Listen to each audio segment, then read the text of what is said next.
bwana we, kumekucha.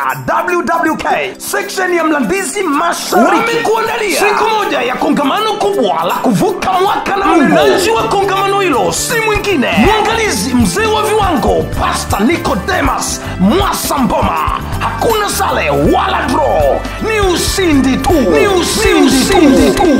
Tarehe 1 mwezi wa 11 2025 kuanzia saa 2 asubuhi mpaka saa 7 mchana. Maombi na maombezi yatafanyika kwa mtu mmoja mmoja. Kongamano litafanyika TG kwa makamu askofu, waimbaji mbalimbali pamoja na kwaya zitahudumu. Ni wanawake wote mnakaribishwa.